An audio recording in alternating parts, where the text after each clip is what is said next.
KUGAN, CASSIUS, IFL TV. It's like we're in the back of a parking lot about to do a deal. We are, I know, it does look like a few envelopes floating around. Yeah. There isn't, just so any cynicals out there. Not for you, there isn't.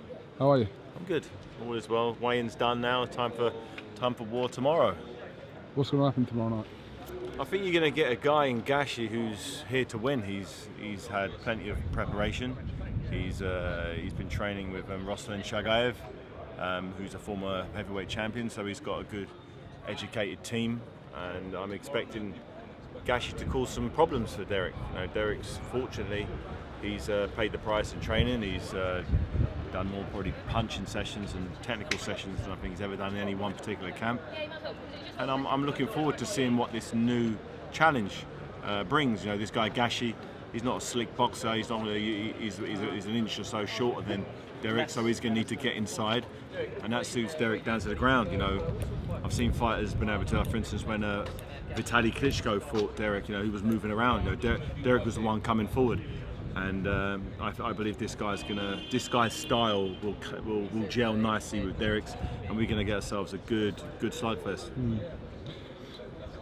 David, how actually optimistic are you that something can be done if Dereck gets past Gashi? Obviously, that's the focus tomorrow night. Yeah. Gets past it. How I mean, realistic is that something for Joshua? Realistic. Once again, I had another good talk with Eddie just then, and you can't look too far into the future, particularly when you've got a big heavyweight who's got a 100% knockout ratio in his victories in Gashi. So I'd say at the moment 50-50. Realistically, in my mind, that the next fight will be.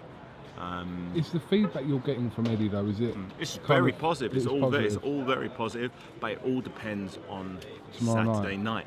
You know, we could shake hands and do the deal right now. He gets knocked out tomorrow. He gets a cut tomorrow. He breaks his hand tomorrow. It's irrelevant. It's irrelevant. Yeah. So he knows. McCRACKEN also would be happy with Chisora as the opponent. Really? Yeah, that's what I heard today for the first time. So that's encouraging. Yes, it's very encouraging. But I'm not going to get too excited. I'm not going to get my hopes up. But one thing I have said to Dereck is, straight after this fight, we're doing a cool down and you're going back to training. Because if there is, let's just say there's a 5% chance. Yeah, forget absolutely. 50. Let's say it's a 5% 6 weeks chance. away, yeah. In 6 weeks' time, you've got the chance of your life. You need to make sure every single day is maximised as best as possible, and he's taken that on board, and he's obviously he's not looking into the future. He can't look to Monday. I'm doing that as his manager. I'm worrying about what he's going to do Monday, what he's going to do Tuesday, and I'm really hoping that he gets it all together and we get a good fight, but we get a fight with Dereck winning in in a clean manner. But more importantly, this fight is also screened on DAZN. So it's his chance to promote himself as the next opponent. If he goes out there, puts on a great show, knocks Gashi out on DAZN, starts making some noise, the DAZN viewers think, okay, let's see, we need an opponent for Joshua. How about this guy? This guy's world ranked. This guy's a force. This guy's just knocked someone out. He's in shape. In 6 weeks' time, I want to see him fight AJ. So lots of moving parts, but tomorrow night is the most important part. I said to Eddie Hearn the other day, I said, Joshua versus Chisora probably does more pay-per-view buys than 80% of the opponents that you're talking about. 100%. But what you got to remember is DAZN is putting up a lot of this money, and depending on the opponent, depends on how much money then drops. But if that money drops, but the money increases in the UK on Sky Box Office, it could balance it out a little. It won't be exactly the same.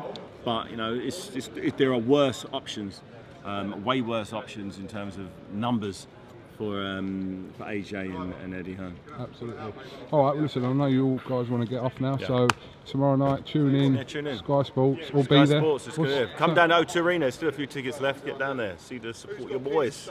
No problem. David Haye, thank you very much for your time as always.